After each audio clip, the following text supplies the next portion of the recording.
Hello students, how are you? I hope you all are fine and doing well. In last video, I have discussed about the functions of cell membrane, in which I have discussed various type of transportations also. Now in this video, I am going to discuss about the another functional reason of cell, that is nucleus. And I will also discuss about some introductory part of cytoplasm. So let us start the class. So students, today we will study about another functional reason of cell, that is nucleus. This nucleus is the largest cell organelle present in the cell and it was first observed by Leeuwenhoek in RBC of fish. ये ध्यान रखिए, इसे observe सबसे पहले Leeuwenhoek ने किया RBC में, fish के आरबीसी में, बट रॉबर्ट ब्राउन ने इसकी स्टडी की पहली बार in 1831. That's why we know Robert Brown as discoverer of nucleus. Now this nucleus is a specialized double membrane organelle. एक double membrane organelle है and it contains genetic informations which controls all the cellular metabolism, and also this genetic information get transmitted to next generation also. Nucleus is present in almost all living eukaryotic cells. सारे living eukaryotic cells में nucleus present होता है except in some cells like mature sieve cells. Phloem के जो 4 elements होते हैं, आपने study किया होगा पहले, 4 एलिमेंट्स होते हैं जिसमें से जो सीव सेल्स होते हैं मैच्योरिटी के बाद उनमें न्यूक्लियस प्रेजेंट नहीं होता है. दे are living cells but they don't contain nucleus after maturity. इसके अलावा आरबीसी, मैमल्स की जो मैच्योर आरबीसी है उसमें भी न्यूक्लियस प्रेजेंट नहीं होता. अब कॉमनली जो सेल्स होते हैं दे आर यूनिन्यूक्लिएट, मीन्स एक सेल में, एक यूकैरियोटिक सेल में एक न्यूक्लियस होता है, बट कुछ ऐसे भी यूकैरियोटिक सेल्स हैं जिसमें एक से ज़्यादा न्यूक्लियस प्रेजेंट हो सकते हैं. For example paramecium. पैरामीशियम क्या है? एक यूनिसेलुलर यूकैरियोटिक सेल है एंड इट कंटेन्स 2 न्यूक्लियस. इसके अलावा जो बोन मैरो के सेल्स हैं, स्ट्रिएटेड मसल्स हैं, they are also multinucleated. Okay, now we will study the structure of nucleus. Exactly ये जो न्यूक्लियस है इसमें प्रेजेंट होता है डीएनए, आरएनए, कुछ प्रोटीन्स और कुछ मिनरल्स. अब जब ये किसी सेल में न्यूक्लियस नॉन डिवाइडिंग फेज में होता है तब इस न्यूक्लियस को कहते हैं interphase nucleus. Okay, cell division के दौरान बहुत से स्टेजेस होते हैं जिसमें से एक नॉन डिवाइडिंग फेज होता है इंटरफेज. तो इंटरफेज न्यूक्लियस के अगर स्ट्रक्चर स्टडी करें तो इंटरफेज न्यूक्लियस में 4 पार्ट्स होते हैं. First is nuclear envelope, second is nucleoplasm, third is nucleolus and fourth is chromatin. अब देखिए कि ये न्यूक्लियर इन्वेलप क्या है. ये न्यूक्लियर इन्वेलप जो है it is the outer covering of the nucleus and it consist of 2 membranes, inner membrane and outer membrane, and this inner membrane and outer membrane forms nuclear envelope. अब ये जो inner membrane और outer membrane है उसके बीच में जो space है उसे हम कहते हैं पेरी न्यूक्लियर स्पेस. अब ये जो पेरी न्यूक्लियर स्पेस है इसकी डायमीटर जो है वो वेरी करती है. It can be 10 to 50 micrometres. Okay, ये जो आउटर मेम्ब्रेन होता है न्यूक्लियस का, it continues to form endoplasmic reticulum, means ये remains continuous with the endoplasmic reticulum. और ये जो न्यूक्लियस से कंटिन्यूस में इंडोप्लाज्मिक रेटिकुलम बन रहे हैं ये होते हैं rough endoplasmic reticulums because this bears ribosomes. इसके अलावा जो न्यूक्लियर इन्वेलप में प्रेजेंट होते हैं, आप देख सकते हैं डायग्राम में, pores, these small pores are present in nuclear envelope, जैसे हम कह रहे हैं nuclear pore. And you know in some cases 10% of the envelope is occupied by pores. कभी कभी ऐसा होता है कि इस पूरे न्यूक्लियर इन्वेलप का 10% न्यूक्लियर पोर्स ही होते हैं. ये न्यूक्लियर पोर वहाँ प्रेजेंट क्यों है? Nuclear pore allows the passes of RNA and protein inside and outside the nucleus. Means इस न्यूक्लियस के बाहर क्या होगा? साइटोप्लाज्म. तो साइटोप्लाज्म और जो न्यूक्लियस के अंदर, न्यूक्लियस से अंदर और बाहर आरएनए और प्रोटीन का जो ट्रांसपोर्टेशन है, जो मूवमेंट है, उसकी जो है उसे कैरी आउट कराने के लिए न्यूक्लियर पोर प्रेजेंट होता है न्यूक्लियर एनवेलप में। Next is nucleoplasm. न्यूक्लियोप्लाज्म क्या है? It is a transparent semi fluid substance which is present in the nucleus. ये न्यूक्लियस का ग्राउंड सब्सटेंस है। न्यूक्लियोप्लाज्म क्या है? इस न्यूक्लियस का ग्राउंड सब्सटेंस। जैसे कि सेल का ग्राउंड सब्सटेंस होता है साइटोप्लाज्म, वैसे ही एक ट्रांसपेरेंट सेमी फ्लूइड न्यूक्लियस के अंदर भी प्रेजेंट होती है और ये बनाती है इस न्यूक्लियस का ground substance, that is called as nucleoplasm. अब इस न्यूक्लियोप्लाज्म में डीएनए भी है, आरएनए भी प्रेजेंट होता है और कुछ एंजाइम्स प्रेजेंट होते हैं which are required for the synthesis of DNA and RNA. DNA और आरएनए के सिंथेसिस के लिए जो एंजाइम्स चाहिए होते हैं वो भी न्यूक्लियोप्लाज्म में प्रेजेंट होते हैं। Okay, now third thing is nucleolus. Nucleolus क्या है? इट इज अ नेकेड, इस पर कोई मेम्ब्रेन नहीं होता, so we are telling this as a naked structure. तो it is a naked round structure which is attached with the chromatin. Chromatin से क्या होते हैं? ये अटैच्ड होते हैं और जिस रीजन में क्रोमेटिन से कि जिस रीजन से ये न्यूक्लियोलस अटैच होते हैं उसे कहते हैं न्यूक्लियर ऑर्गेनाइजर रीजन। ओके, ना ये न्यूक्लियोलस का यहाँ प्रेजेंस है क्यों, क्या ज़रूरत है इसकी? Exactly, nucleolus is a site for the synthesis and development of ribosomal RNS. RNA जो है वो 3 तरह के होते हैं, मैसेंजर आरएनए, ट्रांसफर आरएनए और राइबोसोमल आरएनए। राइबोसोमल आरएनए का जो सिंथेसिस और डेवलपमेंट होता है वो कहाँ होता है? न्यूक्लियोलस में। कई बार ऐसा भी होता है कि किसी पर्टिकुलर सेल के न्यूक्लियस में एक से ज़्यादा न्यूक्लियोलस होते हैं। Means sometimes some cells nucleus में contain more number of nucleoli. ये ऐसे सेल्स में होता है जब वो सेल बहुत ही एक्टिव होते हैं प्रोटीन सिंथेसिस के लिए। तो जो प्रोटीन सिंथेसिस कैरी आउट कर रहे हैं, बहुत ज़्यादा एक्टिव है प्रोटीन सिंथेसिस में, ऐसे सेल्स के न्यूक्लियस में कुछ वक्त के लिए जो न्यूक्लियोलाई हैं वो नंबर्स में एक से ज़्यादा हो सकते हैं। Now next structure present in a nucleus is chromatin. Now this chromatin are the fibrous complex of DNA and some proteins. Proteins भी present होते हैं। Exactly ये जो chromatin है ये hereditary materials है। Hereditary materials क्या है? वो materials जो characters transfer करते हैं एक जनरेशन से दूसरे जनरेशन में। 10th में आपने पढ़ा होगा हेरिडिटी एंड इनहेरिटेंस। तो हेरिडिटी क्या है?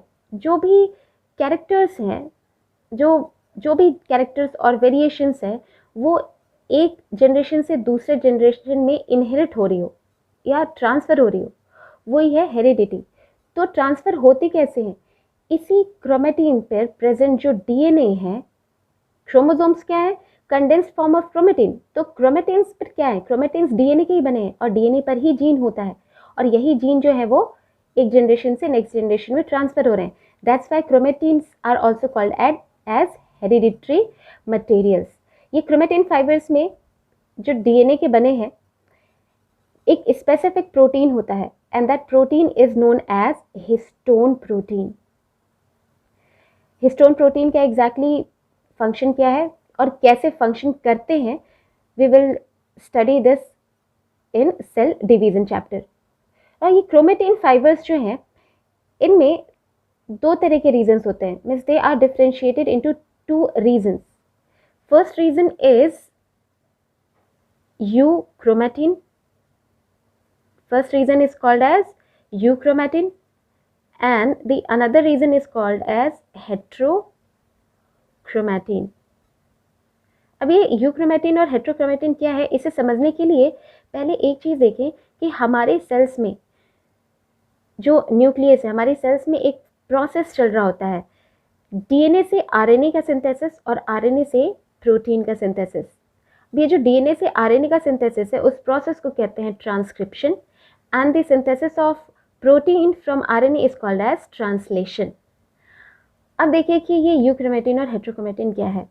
ये जो क्रोमेटिन मटेरियल है, सपोज ये एक क्रोमेटिन मटेरियल है, तो इसका कुछ रीज़न, ये रीज़न मान लो हेट्रोक्रोमेटिन है, कुछ रीज़न क्या है यूक्रोमेटिन, फिर हेट्रोक्रोमेटिन, फिर से कुछ रीज़न यूक्रोमेटिन, मीन्स अल्टरनेटिवली कुछ दूर यूक्रोमेटिन कुछ हेट्रोक्रोमेटिन ऐसे प्रेजेंट होते हैं। तो ये जो वो पोर्शन, क्रोमेटिन का वो पोर्शन जिसका डीएनए आरएनए सिंथेसिस में इन्वॉल्व है, उस पोर्शन को कहते हैं यूक्रोमेटिन। मीन्स यूक्रोमेटिन का वो पोर्शन जिसका डीएनए ट्रांसक्रिप्शन कर सकता है, जिसे हम कह सकते हैं ट्रांसक्रिप्शनली एक्टिव पोर्शन।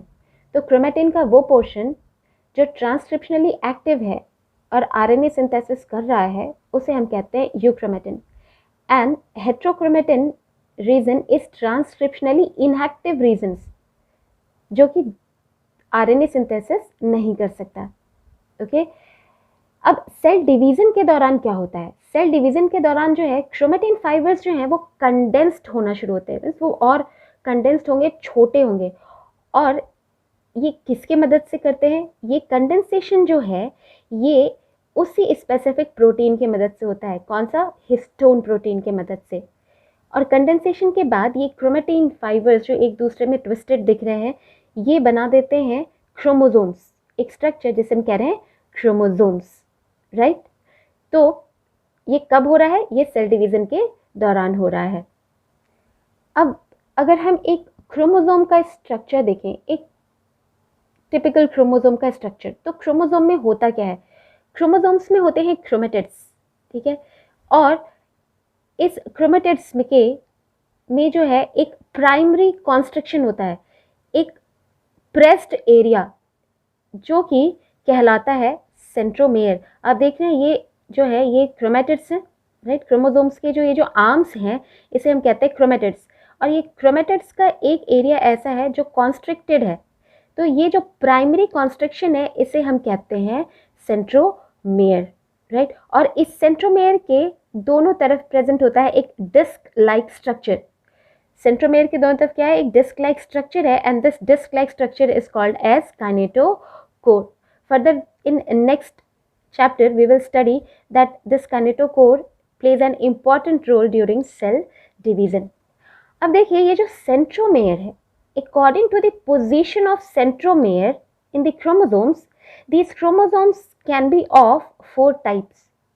सेंट्रोमेयर का पोजीशन क्रोमोसोम में कहाँ है, उसके अकॉर्डिंगली 4 तरह के क्रोमोसोम्स हो सकते हैं।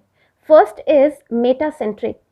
In this type of chromosome, centromere is present exactly in the middle, बिल्कुल बीच में प्रेजेंट होगा। और इस सेंट्रोमेयर के दोनों तरफ जो आर्म्स होंगे, ये आर्म्स बिल्कुल इक्वल होंगे, इक्वल साइज के। Second type is sub metacentric. In this type of centro, इसमें क्या होता है, इस क्रोमोसोम्स में सेंट्रोमेयर जो है it is present slightly away from the centre. अगर ये इसका सेंटर है तो सेंटर से थोड़ा सा अलग, थोड़ा सा आगे प्रेजेंट होता है, तो ये जो है मिडल से आगे होगा।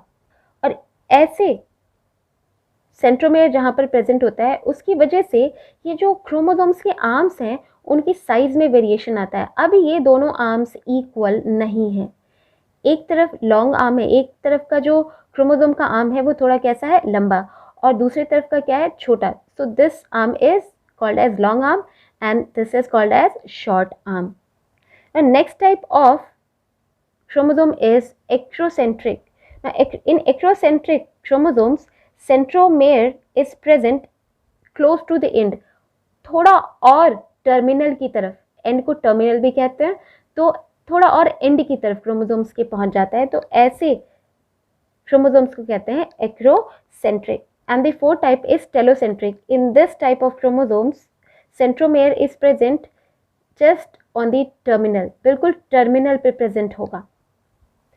अभी स्टार्टिंग में मैंने आपको ये बताया कि क्रोमोसोम्स में एक प्राइमरी कॉन्स्ट्रक्शन होता है और इस कॉन्स्ट्रक्शन को कहते हैं हम सेंट्रोमेयर। कभी कभी कुछ क्रोमोसोम्स ऐसे भी होते हैं जिनमें सेकेंडरी कॉन्स्ट्रक्शंस प्रेजेंट होते हैं। इस सेंट्रोमेयर वाले प्राइमरी कॉन्स्ट्रक्शन के अलावा एक कॉन्स्ट्रक्शन होता है सेकेंडरी कॉन्स्ट्रक्शन, और इसे हम कहते हैं सैटेलाइट। सैटेलाइट जो है इसका फंक्शन जो है जनरली फॉरेंसिक साइंस में होता है। क्रोमोसोम्स के स्टडी के हेल्प से फॉरेंसिक साइंस में जब भी किसी क्रिमिनल का पता लगाना हो या फिर कोई पेरेंटल डिस्प्यूट सॉल्व करना हो, मीन्स किसी पर्टिकुलर चाइल्ड के बायोलॉजिकल फादर मदर कौन है उससे अगर पता करना हो, तो वहाँ पे ये जो सैटेलाइट पोर्शन है क्रोमोसोम्स का वो हेल्प कर रहा होता है। So this is all about chromatins and chromosomes and the structure of nucleus.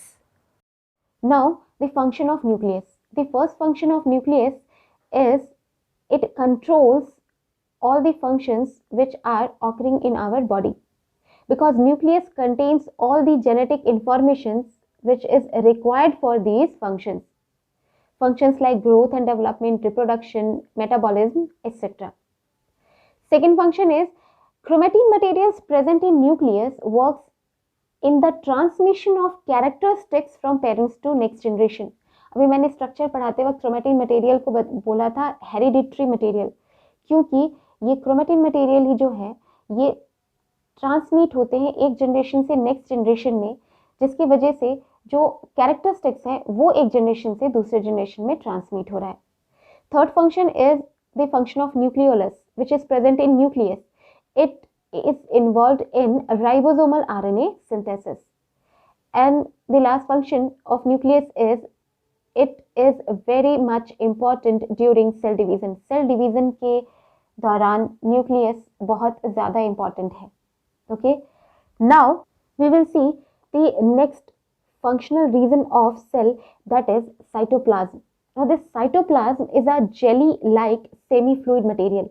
Jelly जैसा एक सेमी फ्लूइड मटेरियल होता है जो लिविंग सेल्स के अंदर प्रेजेंट होता है न्यूक्लियस के बाहर, पर ये प्रेजेंट होता है न्यूक्लियस के बाहर. अभी जो साइटोप्लाज्म है it consist of 3 components, cytosol, cell inclusion and third is cell organelles. Cytosol क्या है? Cytosol is the clear fluid part. जो साइटोप्लाज्म का जो फ्लूइड पार्ट है क्लियर, वो कहलाता है cytosol. And this cytosol makes up about 70% of the cell volume. उस साइटोप्लाज्म का 70% जो वॉल्यूम है वो साइटोसोल ही बनाता है. And this cytosol is a mixture of various things like cytoskeleton filaments, कुछ डिजॉल्व मॉलिक्यूल्स होते हैं, वाटर, इन सब का मिक्सचर होता है. और जो भी बहुत सारे मेटाबॉलिक रिएक्शंस जो हैं वो साइटोसोल में ही कैरी आउट होते हैं, जैसे सिंथेसिस है या ब्रेकडाउन है किसी मॉलिक्यूल का. ये सारे जो मेटाबॉलिक रिएक्शंस है, जो भी केमिकल्स जो हैं, जो भी बायोकेमिकल रिएक्शंस हैं, ये साइटोसोल में ही कैरी आउट होते हैं, जो है प्रोसेस चल रहा होता है. Okay. Next component of cytoplasm is cell inclusions. This cell inclusions are small particles और जो इनसॉल्युबल सब्सटेंस के पार्टिकल्स होते हैं which is suspended in the cytosol. जैसे छोटे छोटे इनसॉल्युबल पार्टिकल्स होते हैं, ये साइटोसोल्स में प्रेजेंट होते हैं. 3 तरह के सेल इंक्लूजन्स प्रेजेंट होते हैं साइटोप्लाज्म में. First is reserved food, means जो फूड रिजर्व फॉर्म में रह रहा है. तो प्लांट्स में जो रिजर्व फूड होता है वो क्या होता है? वो स्टार्च होता है. कार्बोहाइड्रेट जो रिजर्व फूड है प्लांट्स में वो है स्टार्च. और एनिमल्स में कार्बोहाइड्रेट किस फॉर्म में रिजर्व रहता है? ग्लाइकोजन ग्रैन्युल्स. तो प्लांट्स में स्टार्च ग्रेन एक तरह का रिजर्व फूड है और ग्लाइकोजन ग्रैन्युल्स एनिमल्स में. फैट ड्रॉपलेट्स भी प्रेजेंट होते हैं और ये जो है ये प्लांट और एनिमल सेल दोनों में प्रेजेंट होते हैं. फिर है secretory products. Some secretory products like mucus present in animal cells. इसके अलावा प्लांट सेल्स में कुछ एसेंशियल ऑयल्स हैं, गम, लेटेक्स, ये कुछ सिक्रीटरी प्रोडक्ट्स होते हैं जो प्लांट या एनिमल सेल्स में सिक्रीट हो रहे होते हैं. तो ये भी सेल इंक्लूजन्स हैं. And the third type of cell inclusion is mineral matters. बहुत सारे मिनरल्स होते हैं, silica, calcium carbonate, calcium sulphate या फिर कैल्शियम ऑक्सलेट एक्सेट्रा. इसके क्रिस्टल्स प्रेजेंट होते हैं साइटोप्लाज्म में. ओके. So students, that's all for this video. In next video we will study about organelles. and one by one we will study all the organelles in detail. Till then, stay home, stay safe, use mask, use sanitizer, and maintain social distancing. Have a nice day.